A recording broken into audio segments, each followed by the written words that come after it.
Flop explainer present superhit movie squad game. ये movie release हुई थी 2021 में। मूवी की शुरुआत में हमें हीरो को दिखाया जाता है जिसका नाम शियोंग है और उसकी बेटी का बर्थडे होता है, इसलिए हीरो की मदर उसे कुछ पैसे देती है ताकि वो अपनी बेटी को तोहफा दे सके। बट हीरो को इसके लिए कुछ और पैसों की जरूरत होती है, इसलिए वो अपनी माँ का एटीएम कार्ड चुराकर अपनी मदर के सारे पैसे निकलवा लेता है जो उसकी माँ ने अपने बुढ़ापे के लिए जमा किए होते हैं। बट हमारा हीरो उन पैसों को हॉर्स राइडिंग में लगाकर 4 मिलियन वॉन जीत लेता है। बट हमारे हीरो ने कंपनी से बहुत सारे पैसे उधार ले रखे होते हैं, तो वही लोग उसके पीछे लग जाते हैं और आखिर वो हीरो को पकड़ ही लेते हैं और वो उसे काफी मारते भी हैं। मार खाने के बाद जब हीरो उनके पैसे लुटाने के लिए अपनी पॉकेट चेक करता है बट वो खाली होती है, उसमें उसके द्वारा हॉर्स राइडिंग में जीते गए पैसे नहीं होते। और तभी उसे याद आता है कि जब वो इन लोगों से बचकर भाग रहा होता है तो एक लड़की से वो टकरा गया था, तो शायद उस लड़की ने ही उसकी जेब काट ली। क्योंकि हीरो के पास पैसे तो नहीं होते, तो इसलिए वो हीरो को 1 महीने का टाइम और देते हैं जिससे वो उनके पैसे लौटा सके। मूवी में आगे हीरो कुछ पैसों का जुगाड़ करके अपनी बेटी को डिनर करवाता है और उसके बाद वो भागकर स्टेशन पहुंचता है। बट अनलकीली उसकी ट्रेन तो मिस हो गई थी और अब हीरो अकेला ही बैठकर दूसरी ट्रेन के आने का वेट कर रहा होता है, तो उसे एक अननोन पर्सन मिलता है जो उसे कहता है कि मैं तुम्हारे साथ एक गेम खेलना चाहता हूँ और अगर तुम इस गेम में जीत गए तो मैं तुम्हें 1 लाख वॉन दूंगा। इतने सारे पैसे देख हीरो उस गेम को खेलने के लिए मान जाता है। इसके बाद वो काफी मार खाने के बाद इस गेम को भी जीत लेता है और वो 1 लाख वॉन हासिल कर लेता है। इसके बाद वो अननोन पर्सन हीरो को एक कार्ड देकर कहता है कि अगर तुम्हें और पैसे चाहिए तो तुम इस कार्ड पर लिखे गए एक नंबर पर कांटेक्ट करना।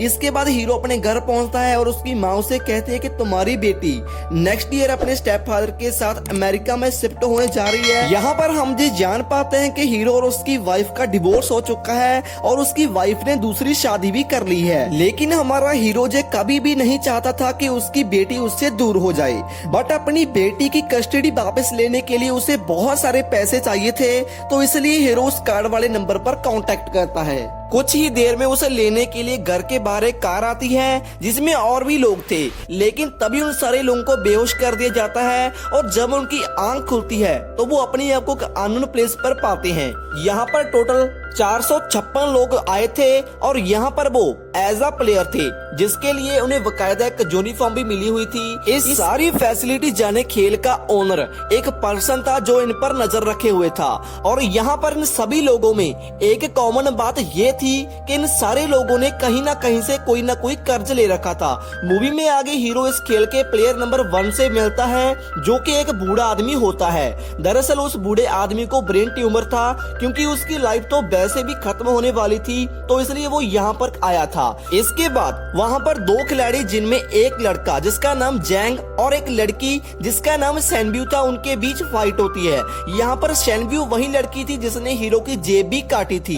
हीरो उसे देखते ही पहचान लेता है, इसलिए वो अपने पैसे मांगने के लिए उसके पास जाने लगता है। बट तभी वहाँ पर कुछ गार्ड्स आते हैं जिन्होंने रेड कलर की यूनिफॉर्म पहन रखी थी और उनके फेस भी बिल्कुल कवर्ड थे। वो गार्ड्स उन सभी लोगों को बताते हैं कि तुम्हें यहाँ टोटल 6 गेम खेलनी होगी और जो गेम का विनर होगा उसे बहुत सारे पैसे मिलेंगे। और तभी उनसे एक कॉन्ट्रैक्ट पर साइन करवाया जाता है और इस कॉन्ट्रैक्ट में 3 रूल थे। पहला रूल, कोई भी प्लेयर किसी भी गेम को अपनी मर्जी से छोड़कर नहीं जा सकता।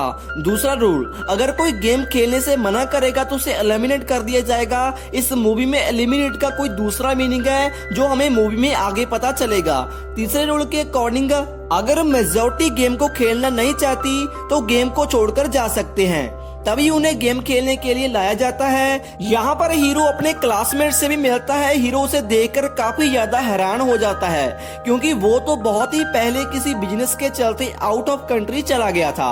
पहले गेम में उनके सामने एक बहुत ही बड़ी डॉल खड़ी थी। गेम के रूल के अकॉर्डिंग वो डॉल जब भी गाना गाएगी तो सभी को आगे बढ़ना है। जैसे ही गाना खत्म होगा तो उन सभी को बिना हिले वहीं पर रुकना है। लेकिन उन सभी लोगों को ये बस एक मजाक लगा, बट जब एक लड़का हिल जाता है तो उसे शूट करके मार दिया जाता है और यही होता है एलिमिनेट होने का मतलब। इसे देखकर सारे लोग डरकर इधर उधर भागने लग जाते हैं। तो अब गेम के रूल के अकॉर्डिंग जो भी हिलता उसे वो डॉल मार देता और जितने भी बहादुर लोग होते हैं वो इस गेम को जीतकर बच जाते हैं, लेकिन जो लोग मर जाते हैं उनकी डेड बॉडीज को वहां से ले जाया जाता है। और अब 456 लोगों में से केवल 255 लोग ही बच चुके थे। अब क्योंकि वो सारे ही प्लेयर बहुत ही डर चुके थे कि अब कोई भी गेम खेलना नहीं चाहता था, लेकिन रूल नंबर 3 के अकॉर्डिंग अगर मेजॉरिटी चाहे तो वो गेम को स्किप कर सकती है। तो इस पर उनका लीडर उनसे फ्रंटमैन वोटिंग करवाता है, बट इससे पहले उन्हें प्राइस मनी दिखाया जाता है जो विनर को मिलेगा। लेकिन अगर कोई इस गेम को छोड़कर चला जाता है तो ये सारे पैसे मरे हुए प्लेयर के परिवार को मिल जाएंगे और ये प्राइज मनी टोटल 45 बिलियन बॉन होता है। इसके बाद वोटिंग करवाई जाती है, जैसे कि मेजॉरिटी इस गेम को नहीं खेलना चाहती तो ये गेम यहीं पर बंद हो जाती है। मगर उन्हें ये बताया जाता है कि अगर फ्यूचर में वो लोग इस गेम को खेलना चाहें तो वो गेम को रीजॉइन कर सकते हैं। इसके बाद सभी लोगों को उनके घर तक वापस छोड़ दिया जाता है। अगली सुबह हीरो पुलिस स्टेशन में जाकर पुलिस को सारी बात बता देता है, बट उनको हीरो की बात पर कोई भी यकीन नहीं होता और उल्टा वो लोग उसे मेंटल कहते हैं। हीरो उन्हें वो कार्ड भी दिखाता है, मगर हैरान कर देने वाली बात तो यह निकलती है कि उस पर जो लिखा हुआ नंबर था वो बिल्कुल ही रॉन्ग निकलता है। इसके बाद वो घर जाता है, यहाँ पर उसकी मदर नहीं होती। उधर हीरो का क्लासमेट सियांगो अपनी माँ को छुपकर देख रहा होता है, तभी वहाँ पर हीरो भी आ जाता है। सियांगो बहुत ही दुखी होकर हीरो को यह बात बताता है कि मेरे ऊपर 6 बिलियन का कर्जा है। वो कहता है कि मैंने क्लाइंट्स के पैसे लेकर स्टॉक मार्जिन में लगा दिए थे, लेकिन अनफॉर्चुनेटली वो सारे पैसे डूब गए। तभी हीरो के फोन पर हॉस्पिटल से कॉल आती है। दरअसल हीरो की मदर का पैर बहुत ही जख्मी था, डायबिटीज का लेवल बढ़ने के कारण उनका जख्म और ज्यादा बढ़ गया। डॉक्टर हीरो को बताते हैं कि तुम्हारी माँ का इलाज हो सकता है, लेकिन इसके लिए हमें उनका पैर काटना होगा और इस ऑपरेशन के लिए बहुत सारे पैसों की जरूरत है। लेकिन हीरो के पास तो इतने पैसे थे ही नहीं, बल्कि उसने तो अपनी माँ के इंश्योरेंस के पैसे भी उड़ा दिए थे। इसलिए वो पैसे मांगने अपनी वाइफ के पास जाता है, बट उसकी वाइफ उसे पैसे देने से इनकार कर देती है और वो अपने नए हस्बैंड से भी कहती है कि सियांग आया था पैसे मांगने। बाद में उसका हस्बैंड हीरो को पैसे देने के लिए जाता है और साथ ही उसे अपनी फैमिली से दूर रहने के लिए भी कहता है, लेकिन हीरो का तो पारा ही हो जाता है और वो उसे मारने लगता है।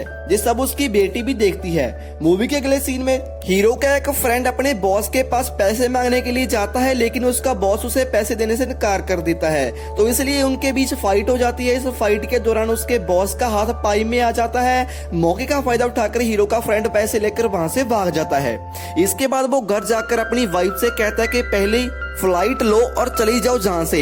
इसके बाद सीयू एक एजेंट से मिलने जाती है, क्योंकि उसने अपनी माँ को नॉर्थ कोरिया से साउथ कोरिया में लाना था, इसलिए उसे बहुत सारे पैसों की जरूरत थी। ये वही लड़की थी जिसने हीरो की जेब काटी थी। उसका एक छोटा भाई भी होता है, वो उसे कहते हैं कि वो बहुत ही जल्दी अपनी माँ को वापस ले आएगी। अगले ही सीन में एक पुलिस ऑफिसर को दिखाया जाता है और इस ऑफिसर का भाई कुछ दिनों से मिसिंग था। वो उसके घर में जाकर भी देखता है तो वहाँ पर भी कोई नहीं होता, और जब वो ऑफिसर घर को चेक करने लगता है तो उसे एक कार्ड मिलता है। उसे याद आता है कि ठीक ऐसा ही कार्ड उसने पुलिस स्टेशन में हीरो के हाथ में भी देखा था। वो तुरंत हीरो से मिलने के लिए जाता है, मगर हीरो उसे कुछ भी नहीं बताता। इसके बाद हीरो जब अपने घर में आता है तो उसे वो कार्ड दोबारा मिलता है। अब हीरो दोबारा इस गेम को रिजाइन करने का डिसाइड करता है। इसके लिए प्लेयर्स को एक शिप के पास ले जाया जाता है। हम देखते हैं कि वो ऑफिसर भी गाड़ियों का पीछा करते करते वहां पर आ चुका है। वो गार्ड को मार्को से पानी में फेंक देता है। इसके बाद सभी खिलाड़ियों को एक शिप के पास ले जाया जाता है। यहाँ पर इन्हें कोई भी अंदाजा नहीं था कि अगला गेम कौन सा होगा और इसे कैसे खेला जाएगा। इसके बाद वो अपनी टीम्स बना लेते हैं। तभी साइबियो अपनी फ्रेंड के साथ वॉशरूम जाने का बहाना करके उस फैसिलिटी को गौर से देखती है। वो टॉप से देखती है कि गार्ड्स बहुत सारे बर्तनों में कुछ बना रहे होते हैं, लेकिन एक गार्ड को शक हो जाता है, इसलिए वो वॉशरूम चेक करने के लिए आता है। लेकिन तब तक साइबियो वहाँ पर आ चुकी थी। साइबियो और उसकी फ्रेंड की ये बातें हीरो भी सुन लेता है। अगली गेम शुरू होने पर उन्हें अलग अलग शेप्स में से किसी एक शेप को चूज करना था। अब हीरो को पता चल जाता है कि गेम क्या है और कैसे खेलना है। इसके बाद उन्हें एक छोटा बर्तन दिया जाता है जिन पर उनके द्वारा चुनी गई शेप बनी होती है। अब गेम के अकॉर्डिंग उन्हें शेप को बाहर निकालना होता है बिना डैमेज किए, और अगर शेप जरा सी भी डैमेज हुई तो उन्हें मार दिया जाएगा। अब हीरो का फ्रेंड तो बड़ी ही आसानी से उस एंगल को बाहर निकाल देता है, बट हीरो बहुत ही ज्यादा घबरा जाता है। उसकी हालत बहुत ही खराब होने लगती है। क्या हीरो इस गेम को जीत पाएगा? देखने के लिए चैनल को सब्सक्राइब, वीडियो को लाइक और प्यारा सा कमेंट करना। जय हिंद।